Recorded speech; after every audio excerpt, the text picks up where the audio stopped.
Hello भाई, की हाल चाल। So this is my second blog right. Part one मैंने पहले ही अपलोड कर दिया था और ये मेरा सेकंड ब्लॉग है। कैसा लगा आप लोगों को पार्ट वन, मेरे को कमेंट में ज़रूर बताना भाई। तो चलो अब स्टार्ट करते हैं पार्ट टू की वीडियो। सो भाई चलो, तो अभी हम लोग ना सबसे पहले चलते हैं कहाँ पता है, हम लोग चलेंगे अभी कुरान गैलरी में। जी हाँ, यहाँ पे कुरान गैलरी है एंड वहाँ पे ना वीडियो बनाना अलाउड नहीं है, तो मैं बाहर से ही आपको सारी कुछ बताऊँगी। ये ना एकदम पीसफुल सेक्शन था भाई, और यहाँ पे इल्म और नूर का माहौल है। यहाँ पे ना बहुत सारे पुराने कुरान के कलेक्शंस थे जो कि हाथ से लिखी गई, एक एक लफ्ज़ आर्टिस्ट ने प्यार से लिखा है। मतलब हर एक पेज एक मतलब पार्ट ऑफ कला का टुकड़ा है यार। और भाई कुछ कुरान तो गोल्ड लीफ और अरबिक कैलीग्राफी के साथ थी है, और मतलब ऐसा लगता है जैसे लिखने वाला जो था ना वो सिर्फ आर्टिस्ट नहीं है, और वो रूह से लिख रहा हो। तो चलो भाई, अब हम लोग निकलते हैं अफजल महल की तरफ, basically Aftab Mahal not Afzal महल। रास्ते में ये देख लो क्या शानदार कॉरिडोर्स, आर्केज और हवा भरी गैलरीज है। एकदम खुला खुला महल, कहीं से मुगल टच, कहीं से पर्शियन फील्स।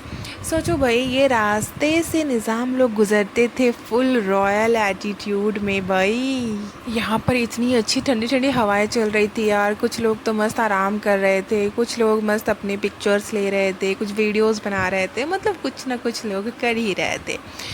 तो भाई चलो, अब हम लोग चलते हैं एकदम रॉयल सेक्शन में, मतलब डेंजरस प्लस रॉयल सेक्शन में। गेस करो क्या हो सकता है। तो भैया नाम सुनते ही दम आ जाए, आर्म्स एंड वेपन्स गैलरी।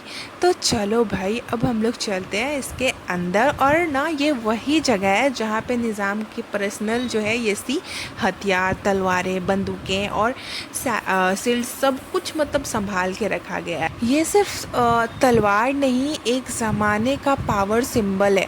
हर एक ब्लेड पे डिटेलिंग ऐसे की जैसे कोई ज्वेलर ने काम किया हो। और ये तलवारें ऐसे किसी नॉर्मल फ़ौज के पास नहीं होती थी, ये रॉयल कमांडर्स वेपन्स थे। हर एक के ऊपर तो गोल्ड इनले या सिल्वर, और कई पे तो पार्शियन और अरबिक कैलीग्राफी भी लिखी गई है। और भाई एक बात बताऊँ, ये जो खंजर है मतलब डैगर है ना, इसको डिज़ाइन इतना स्लिक है कि आज भी किसी एक्शन फिल्म का हीरो इसे जेलस हो जाए। छोटी सी छुरी लेकिन लुक में फुल नवाबी अटैक।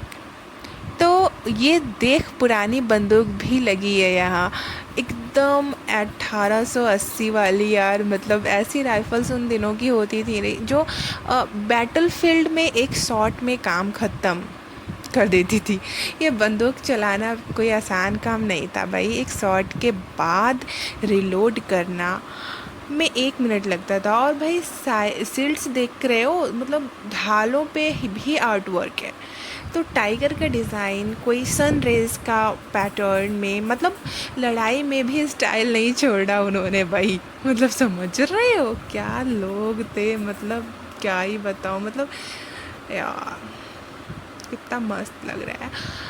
और भाई सच बोलूँ, ये सेक्शन देखे एक सेकंड के लिए तो भूल जाएगा कि तुम म्यूज़ियम में, लगेगा जैसे कि तो वॉर मूवीज़ से रियल सेट में घूम रहा है। सो बाय ऑनेस्टली आज के ज़माने में लोग पबजी और सीओडी खेलते हैं, लेकिन असली एक्शन तो निज़ाम लोगों का ही था। रॉयल स्टाइल में मारते थे और शाही स्टाइल में जीते थे। खैर यार, जो भी था। और ये अलमारी देख रहे हो यहाँ पे, मतलब इतना मैंने इसे ना टच किया, टच करने के बाद इतना ज़्यादा ये भारी था, मतलब लोहे का था और उस पर वो चक्का लगा हुआ था। मैंने भी बोला यार ये कैसा अलमारी है। मतलब मैंने इसे टच किया यार, बट एकदम बहुत ज़्यादा हार्ड था ये, बहुत ज़्यादा। मेरा हैंकी गिर गया, सॉरी।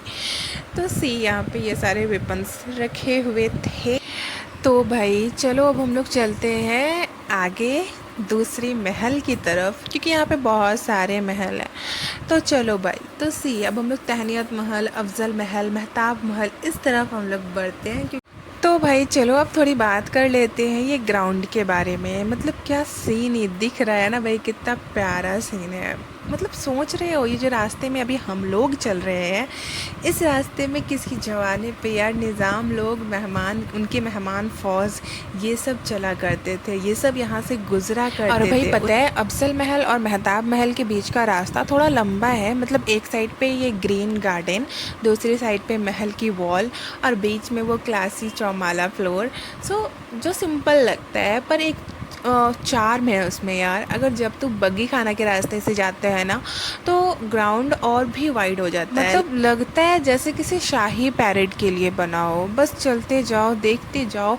ये जगह बोलती नहीं पर हर कोना अपनी कहानी बताता है यार। तो भाई यहाँ के माहौल तो मस्त ही हैं, पर यहाँ ज़मीन भी पूरा हेरिटेज है, कदम कदम पे हिस्ट्री छुपी है। तो चलते हैं अब आगे। अब दिखाती हूँ मैं आपको रॉयल सेक्शन, जहाँ निज़ाम की बग्गियाँ खड़ी थी। बट उससे भी पहले मैं आपको किसी और प्लेस में लेकर चलूँगी, इट्स अ सरप्राइज़। सो चलो भाई चलते हैं। बातें शातें बहुत हो गई और मैं लिटरली बहुत बहुत बहुत थक गई हूँ यार। चलो चलते हैं अब हम लोग आफ्ताब महल की तरफ। तो भाई ये चौमहला का सबसे बड़ा महल है। ये 2 स्टोरी बिल्डिंग है, मतलब एकदम रॉयल प्लानिंग के साथ बनाया गया था। यहाँ निज़ाम का मेन दरबार होता था और उनके ऑफिशियल मीटिंग्स, ऑडियंस, सब कुछ इसी महल में होते हैं, ठीक रहते थे। और भाई सिमेट्री देखो, हर मतलब आर्क्स, हर विंडो एकदम परफेक्ट। और जब सूरज की रोशनी इस माहौल पे मतलब पड़ती थी ना, तो लगता था जैसे महल खुद रोशन हो जाता है। मतलब कितनी मतलब सोच समझ के इन सारी चीज़ों को कितने प्यार से बनाया गया था यार, बहुत बहुत बहुत प्यार से। मैं वहाँ पे हिस्ट्री पढ़ी यार जा जा के, तभी मैं इतना बकवास कर रही हूँ। आई मीन बकवास नहीं बोल रही हूँ, ठीक है। तो आप भी अगर जाओ ना तो वहाँ पे हिस्ट्री पढ़ो, जानो चीज़ों को कि यार ये था तो कैसा था, क्यों है, ठीक है। तो ये सारी चीज़ों के बारे में आपको जानना पड़ेगा। तो मैंने भी हिस्ट्री पढ़ी थी तो इसलिए मैंने जाना। तो चलो अब हम लोग चलते हैं नेक्स्ट महल की तरफ। मैं अभी बहुत ज़्यादा थक गई थी। एंड यहाँ पे ये बग्गी वगैरह उनकी रखी हुई थी जो पुराने ज़माने में यूज़ होती थी ना, तो वो शायद यहाँ पे पता नहीं, आई डोंट नो इन्होंने यहाँ पे क्यों रखा। इनका सेक्शन एक अलग है, but I have no idea कि उन्होंने यहाँ पे क्यों रखा है। बट कोई ना यार, चलो हम लोग चलते हैं अब। और ये ठंडी ठंडी हवा खाते खाते किस प्लेस पे, गेस करो, वो गेस किस किस किस जगह हम लोग जा रहे हैं भाई। तो हम लोग जा रहे हैं चौमहला प्लेस के एक और रॉयल हिस्से में, जिसका नाम है अफजल महल। नाम सुना होगा अफजल महल, जो बना था चौमहला के छोटे 4 महलों में से एक के रूप में। ये महल बना था 5th निज़ाम मीर अफजलुल्ला बहादुर के दौर में, इसलिए इसको अफजल महल बोला जाता है। ये जो सामने देख रहे हो वाइट कलर का, मतलब सिंपल लेकिन क्लासी डिज़ाइन और एकदम सिमेट्रिकल स्ट्रक्चर, एक साइड से दूसरी साइड तक फुल बैलेंस, और बीच में बड़ा दरवाज़ा जो सीधा अंदर हॉल तक भाई आपको ले जाता है। एंड यहाँ पे ना ये वीडियो बनाना अलाउ नहीं था, तो मैंने ना बाहर, मतलब अंदर जाना अलाउ नहीं था, तो मैंने बाहर से ही इसे कैप्चर कर लिया।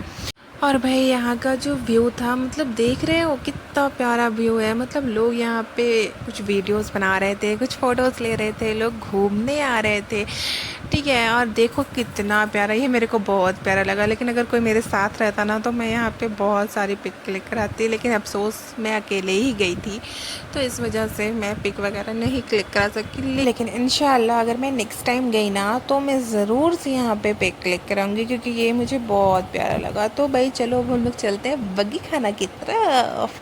Let's get start. तो भाई चलो, ये देखो यहाँ पे ऐसा कुछ बग्गी खाना के सामने में ऐसा कुछ ग्राउंड टाइप्स था, जो कि मेरे को प्यारा प्यारा तो मुझे सभी लगा, ये भी लगा, सब कुछ लगा। यहाँ पे सब कुछ इतना प्यारा था, ये तो प्यारा लगता नहीं क्या।